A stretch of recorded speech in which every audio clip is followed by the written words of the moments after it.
What I'm going to try to share with you today is a mediation case which is inspired in a real-life mediation that we had here at EUIPO. What you will see in this case is how stressful a dispute between two parties can be, especially for one of the parties sometimes, and how mediators have to tackle maybe unbalanced powers and exercise a lot of reality testing, which is a concept you might already know very well. Okay, now before we enter the case, I would like to very briefly tell you, so we here at the EUIP office, EUIPO, what we deal with is with what we call EUTMs, European Union trademarks. This might be known by many of you. I just want to very briefly summarize what we do here in case some of you are not aware of this, and it will be easier to understand the case study. So a European trademark would be filed at our office and has validity in all 27 countries of the European Union once it is registered. It is examined here at the EUIPO by examiners regarding the distinctiveness, etc., of the trademark, whether it can be validly registered, if it can serve its essential function as a distinctive sign in commerce, and it can be opposed by parties having previous national rights in the EU or having previous European trademarks as well. European trademarks, as well as trademarks at national level in the EU, can also be subject of cancellation actions once they're registered, of revocation actions for non-use, etc. So if you have any questions also regarding this that would help you understand the case study better, please do not hesitate to ask at the end of the presentation. So having said that, let's get into the case. It concerns one very small company based in Spain. This company offered services in environmental audit. So they certify if companies comply with the requisites of the keeping our environment safe, which is so necessary nowadays. This company was actually so small that it consisted of only 2 people, but they were experts in their field. Unluckily for them, they filed a European trademark with us at the EUIPO that was very similar to a trademark owned by a very large multinational energy company. It happens that energy companies have to make environmental audits when they set up their power generating centers. Therefore, there was a clear conflict concerning these services of offering environmental audits. The big multinational company filed an opposition before the EUIPO based on a number of earlier international EU national rights. This actually resulted in the EU trademark applicant, so in the Spanish company, filing a number of revocation actions against all these earlier rights of the big multinational company. This is a very typical, a classic tactic that is used to kill off the other party's earlier rights in order to get rid of the opposition. It is a very common strategy that we often see at the office. So one attacks one and the other attacks the other, okay? At the same time, the Spanish company tried to register its trademark also at national levels. So obviously this resulted in the energy company, big, powerful company, bringing infringement proceedings against the EUTM applicant in Spain and in other EU countries. So what you will basically see from this picture is that there were a series of cross actions between these parties at international level before us, other IP offices and courts. And not surprisingly, significant fees were being incurred for these actions, for lawyers, etc., etc. Now, these parties had in the past attempted negotiations. However, the negotiations had failed. As mentioned to you yesterday, what you have to do as a mediator is to find out whether, in these cases, there have been previous negotiations between the parties. And if they were, why they went wrong, in order to understand the whole situation better. So, in this case, as you will see, the one party especially got very emotional. However, the other party had a very hard business approach. The large energy company, obviously, who did not seem willing to give anything away for free, and he was not willing to let loose. This is why the negotiations had failed between the parties in the past. So this mediation that was proposed by the rapporteur once it reached the appeal stage before us, may I recall the rapporteur in the boards of appeal of the EUIPO is like the judge in the second instance, who has the possibility of proposing mediation when he or she sees the situation fit for mediation. So in this case, the parties both agreed, and it was actually the final opportunity for them to settle, because the alternative for them would have been to go to court forever, for eternity, as all these entrenched situations had arisen before the IP offices, EUIPO, and the courts. So the first thing that happened in this mediation was that there was a significant imbalance in the legal representation of the parties. The multinational company had an in-house lawyer, a French lawyer, a Spanish lawyer, and a finance director, signing the mediation agreement at the beginning and present during the meetings. So it had a very big team. On the other side, the small Spanish company was only represented by the owner and a friend, as at this stage, the company could not even afford a lawyer since they had spent so much on the litigation. So how can mediators deal in such cases with the imbalance of legal representation? It is important to make sure that things are kept on equal level and as fair as possible, without losing impartiality by intervening. So what else? The multinational company did have some red lines in terms of its authority and what they could agree to. They were not going to comply with everything the small company was asking for. Indeed, the EUTM applicant began the negotiations by asking an unreasonable amount of money. It wanted, let's say, €1 million to settle.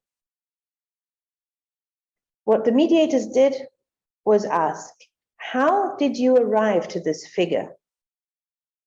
And they actually replied very naively that they had read on the internet that in negotiations, it's good to start asking for double of what you're expecting, which obviously is not a very stable basis for asking for an amount of money in a negotiation. So it is very important for mediators to know the reasons why the parties are asking for certain amounts, or why they make certain proposals in order to determine and especially in order to make the other party see if it is a reasonable request or not. It also helps to convey this proposal or first offer to the other party only once you understand the thought process that is behind this amount. What is also very useful and helps the party are asking for the money or making the proposal to understand how the other party will perceive the offer and react to it. So this is the question, how do you think that the other side will react when we ask in your name for €1 million or dollars? And this is what we call reality testing, that is so important, and putting yourself into the other's shoes. So it turned out in this case that a further or a very important issue for the small Spanish company was the emotional stress. The mediators asked the owner how this cross-border litigation had affected him during the years, and he admitted that this battle was actually consuming his whole life, economically and emotionally. The Spanish party was acting in what we may call the kamikaze mode, which is when a party knows that they cannot win, but they want to hurt the other party. So all the actions that they had started before the office against the multinational, the amount of money that they were asking for, this is quite frequent, especially when you have such an, let's say, unbalanced situation, a classic David and Goliath situation of unbalanced powers, where one is very big and the other is very small.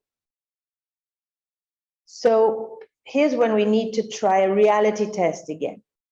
You can say, hey, look, we understand what you're saying, but do you really think that you will be able to have an impact, a negative impact on a multinational company who has all the financial assets that you do not have? Another question may be, do you really want to continue fighting and spending money that you do not have in court proceedings? These kind of questions can lead to a breakthrough. And in this case, it was the Spanish small company who realized that it was best for them to settle and to move on with their business. Therefore, the proposal was to sell the EUTM, the European trademark, to the big company. So the multinational would have some defensive marks that they could use against, in oppositions against other similar marks, and both parties would agree to drop all legal proceedings. There followed some negotiations regarding the lump sum that the energy company would be giving to the Spanish company for the trademark. And by doing some reality testing, as shown before, the parties arrived to a figure which was acceptable for everybody. And normally, as mentioned yesterday, it is not always possible to draft a full settlement agreement in one day, especially if it has been such a long day as in this case, and where so many emotions had drained the parties, who were really, really tired by the end of the day. So in many cases, as in this one, the parties, together with the lawyers of the multinational and the lawyer who was luckily a trained lawyer, the friend of the owner of the Spanish company, just put down the points which they had agreed on, the most important issues, as well as a timeline as to when the actual settlement agreement would be completely drafted. And they signed this, and later on came back to the mediator to ask for further assistance in the drafting, and the mediator told them, listen, this is up to you now. I am not here to give you any advice. It is between the parties to manage.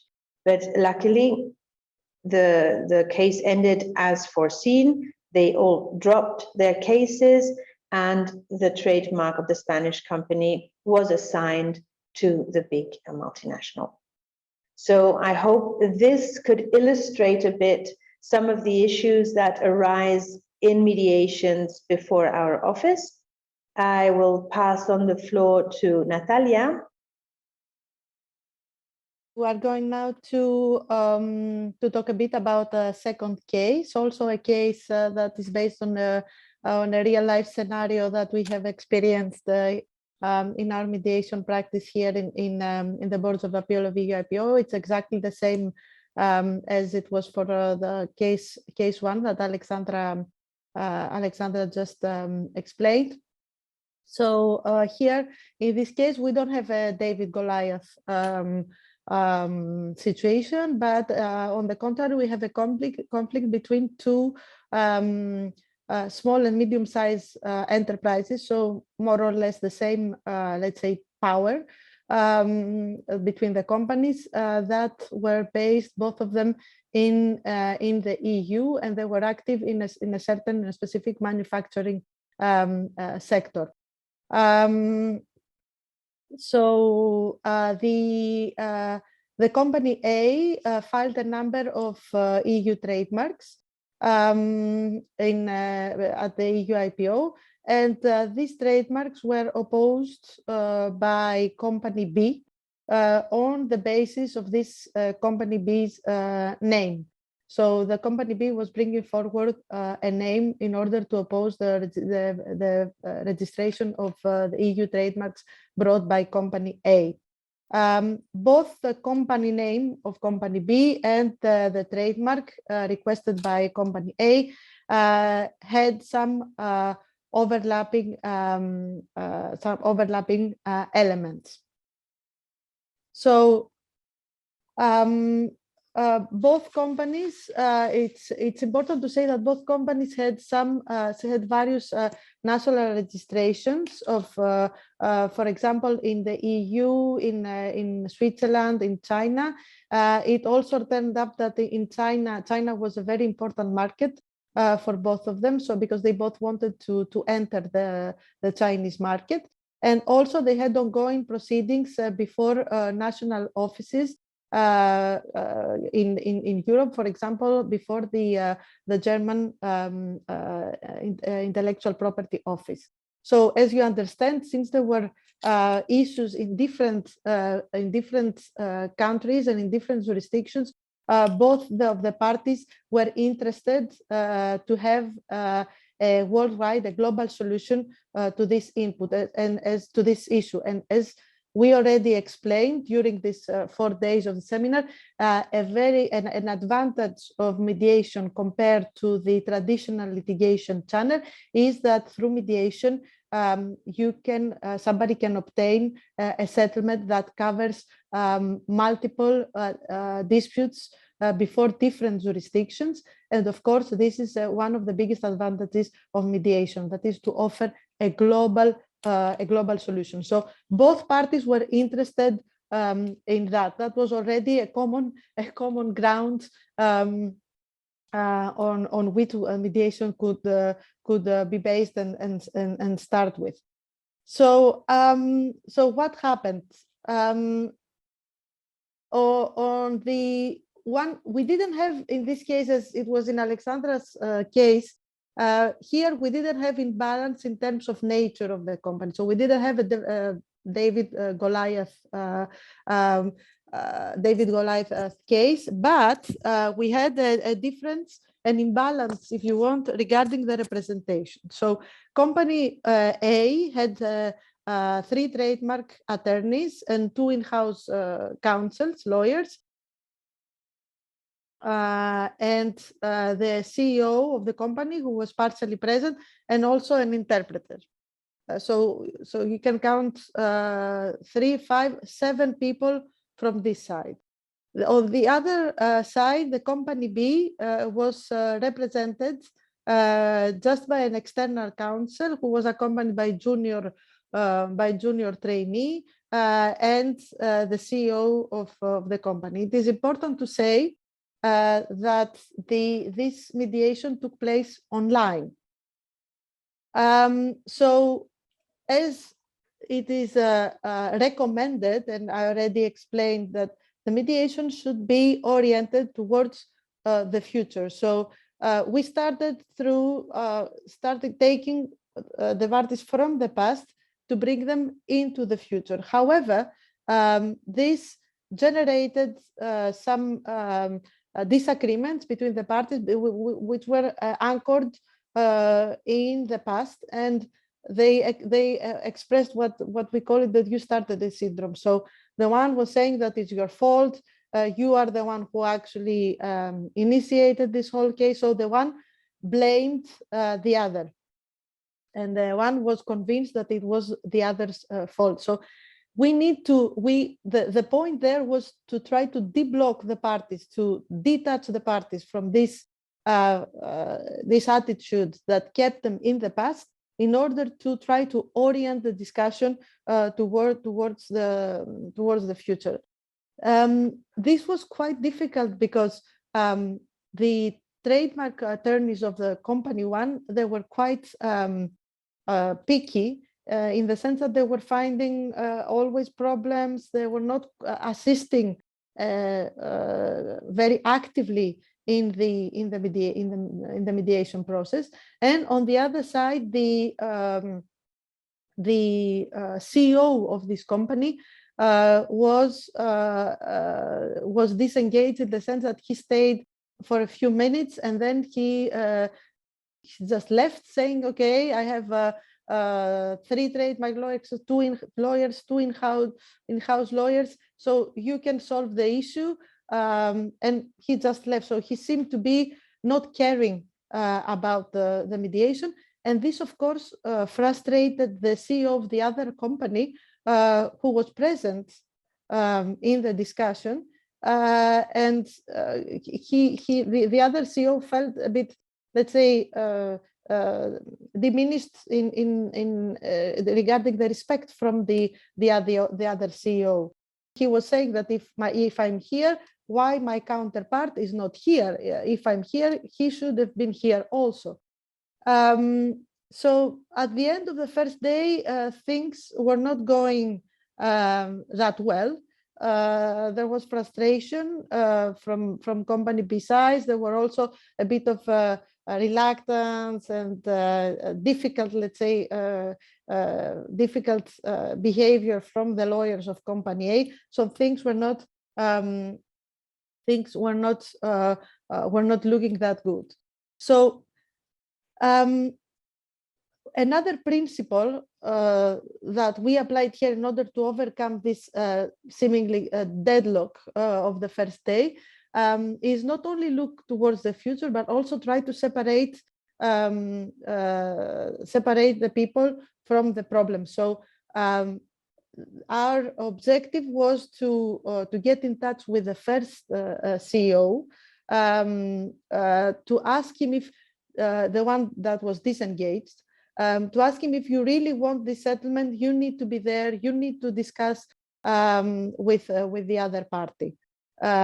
So there it was a question of what we brought forward the WATNA, the worst alternative to negotiate an agreement. So we challenged a bit his position and his disengagement towards mediation. So he was finally convinced to participate, because we just said, if you want the settlement, you need to be there. So the what was done was, in this specific context, we separated we just put on the side the legal representatives, because there was also this imbalance between the teams, and we just put together only the 2 CEOs face to face, and only with the presence of the interpreter for them to have the discussion. And there, at that point, it was when the breakthrough in the in the mediation finally was achieved, because the CEO of the company A asked the CEO of the company B, what do you need exactly? The CEO of company B said, I would like 1, 2, 3, 4, 5 points, and the CEO of company A, let's say, okay, let's discuss these points and find a solution. So that was the breakthrough, and the discussion continued with a point-by-point negotiation. And it's important to say that this breakthrough was even achieved with a minimal intervention from the mediator. So it was, let's say, the fact that these two CEOs were put face to face that really solved this deadlock. So they discussed on the different issues that there were. The mediator created an agenda, and the negotiations went point by point discussion. They started with discussing the different separation of the geographical separation of the use of the trademark and the company name, the trademark proceedings that were ongoing, the use of the company name, packaging of the products, their presence in trade fair. So there was a list of discussion, and they went through this point by point negotiation. So it is important to say here also that the fact that a party may be represented by a big team of counsels, this does not replace the preparation, and this is a good preparation before coming to the discussion. And this point is very important, because it shows the importance of being prepared. Especially for the legal representatives, being prepared to come into discussions the day of mediation. And I explain why. When the idea started to come on the table, it was clear that the company, the lawyer of company B, was much more prepared regarding the context of the case compared to the team of the lawyers of company A. So there were more. They were more in number, but the company B lawyer was more prepared in terms of ideas and suggestions. So even though company A had an advantage in terms of number of people involved, company B had an advantage because this was the party that came with the more ideas, and most of these ideas were fine-tuned and accepted by company A. So one of the ideas was the creation in the coexistence agreement that they decided to settle with. Company B proposed to establish a communication channel between the CEOs in case there is an arising issue between the parties, so that they can immediately talk on the matter. So there was an open line, an open communication line, an open communication channel between CEO of company A and CEO of company B in case a problem came up. Another point of discussion here was the applicable law. So there was no agreement in this topic. So one company wanted the law of a specific country. The other was more for the law of another country, another European country. So there was some let's say blockage regarding an agreement. So they finally compromised to apply the standard conflict of law rules that apply in Europe through the Rome II regulation, and there was no specific applicable law that was mentioned, just the normal conflict of laws scheme. Regarding the same was also, of course, with jurisdiction, where Brussels 1 regulation, that is the conflict of jurisdiction laws that also apply in the member states in cross-border issues regarding civil and commercial matters. Another idea that is interesting in this agreement was that they applied, they put in the settlement agreement a penalty clause. So a penalty clause that was saying that if the conditions are not observed, there will be a penalty that parties would have to pay.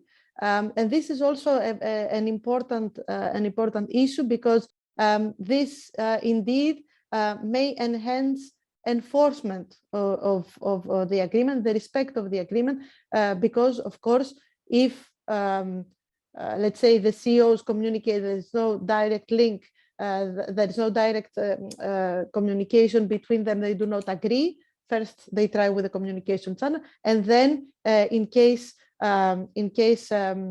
conditions are not observed, there is a penalty. And we consider that a very good idea that was also brought by company B's lawyer and was accepted by the lawyers. So with that, I would like to close also the presentation of this case, and hope that we gave you a nice idea of how cases are, how cases in mediation process are handled before EUIPO. Thank you. Yes, thank you very much, Natalia and Alexandra, for sharing with us two very interesting cases of IP mediations from your own practice. So now we open the floor now for the Q&A. And I would like to invite both Alexandra and Natalia to join us for the Q&A session. You can either send your questions in the chat box, or you can raise your hand and address your question directly to Natalia and Alexandra. I think I received two questions from the audience, and I would like to ask. The first question is, what happens if one party brings a person to the meeting who has not participated in the preparatory meetings without previous warning to the mediators? How do you guarantee the confidentiality in this case? So I would like to invite Alexandra to answer these questions.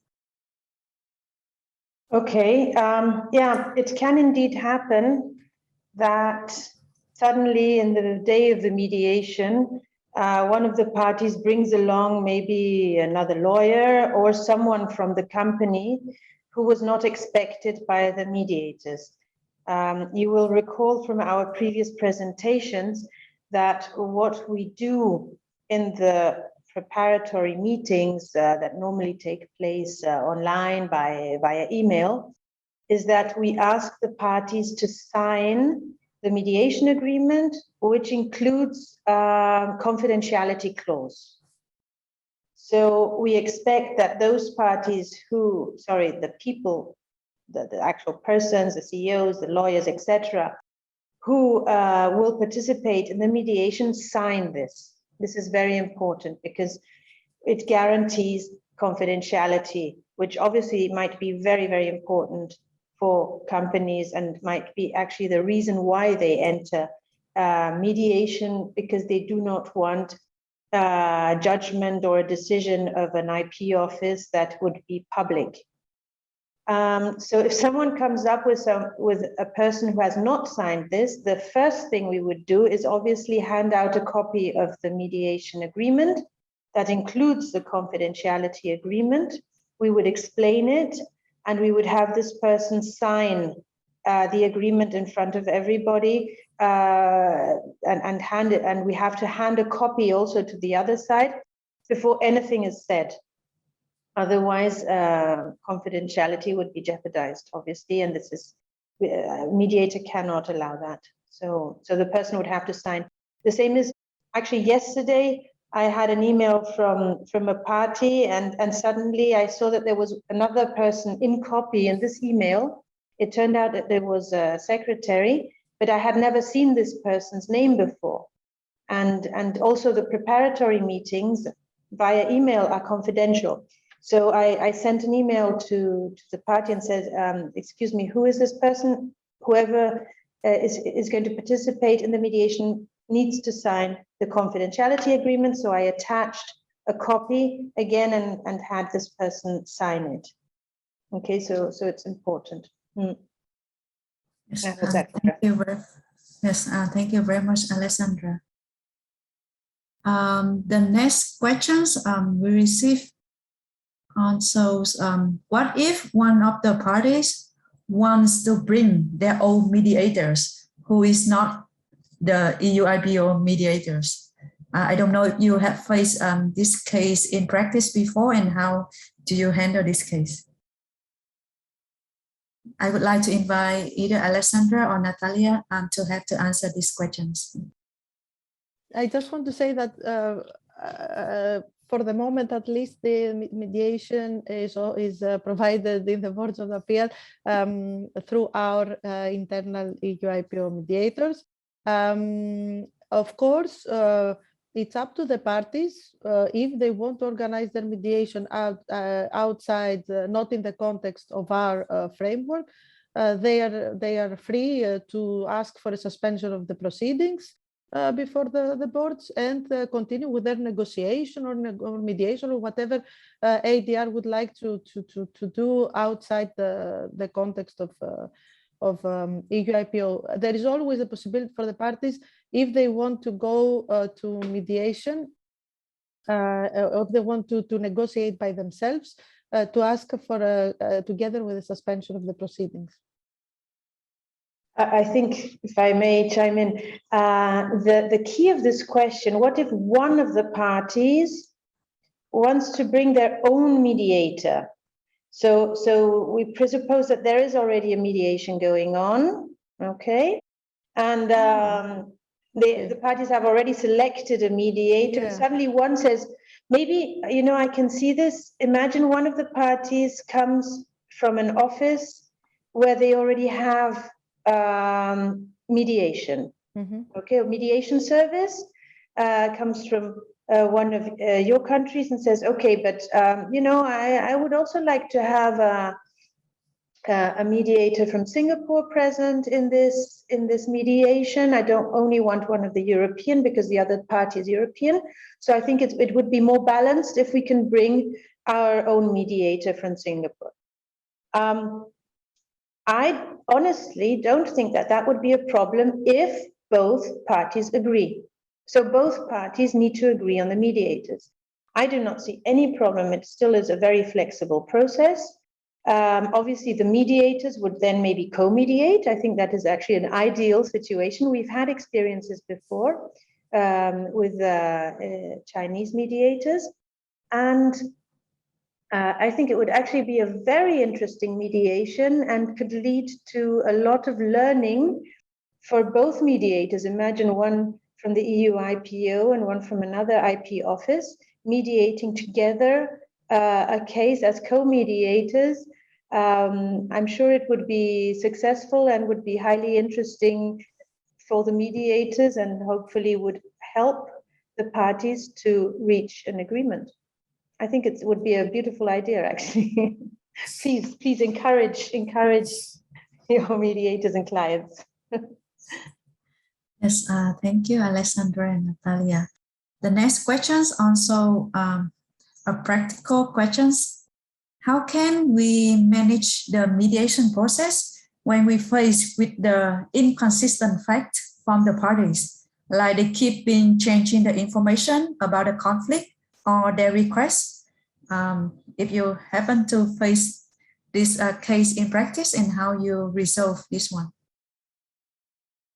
I would say that in the mediation, the objective is to uncover the interest.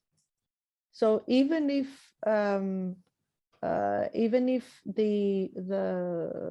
the end of the day, even if the facts that are brought in the discussion, they are let's say it's altered or different, that it's in the reality, what is important for the mediator is to go beyond that and discover exactly what is the interest of the party. And the interest is always, it's always the real one. It's always what is hiding behind the surface and what is hiding behind the policy and the strategy, even the policy of bringing forward inconsistent facts. So I would say that you could refer to the documents that you have already in front of you as a mediator, but on the other hand, going into deep and under the surface, discovering interest can also, let's say, in a way, heal this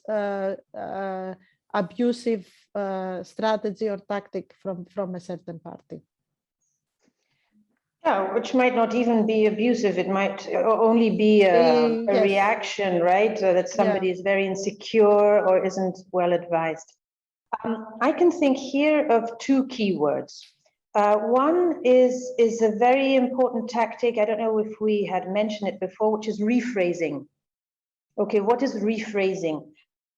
When we have meetings with the parties, especially at the beginning, we have our individual sessions and we will be asking questions.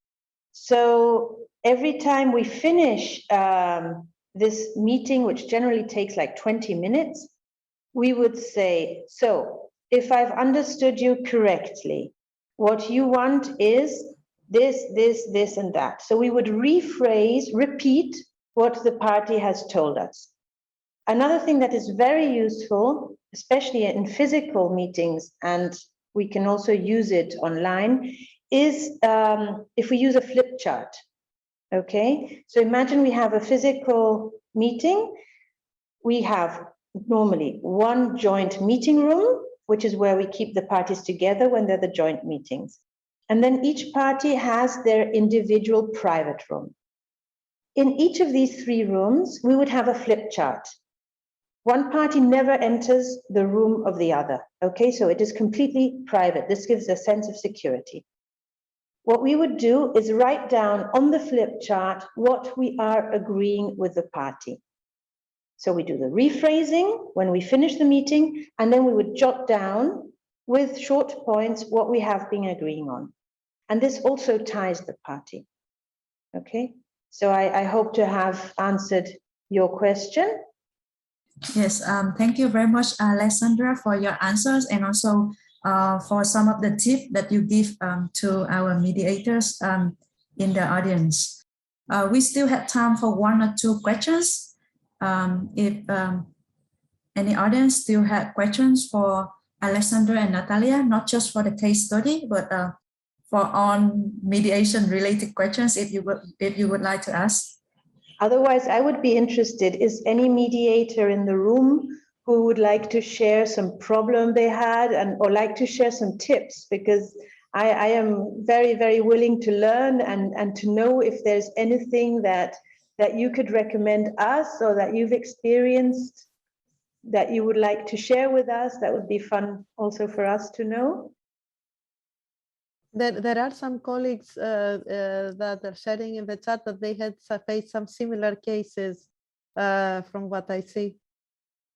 Yes, I think if there's no questions from our colleagues in the audience, I would like to conclude our workshop here. If you still have any questions after the workshop, you can send to us, and we will try to send you the written answers via email to you after the workshop. So thank you very much, Alexandra and Natalia, for your knowledge sharing and experience and best practice sharing with us during the last 2.5 hours. Thank you very much. So dear distinguished guests, ladies and gentlemen, we would like to thank you very much for your participation in the workshop today. We would like to conclude our workshop here.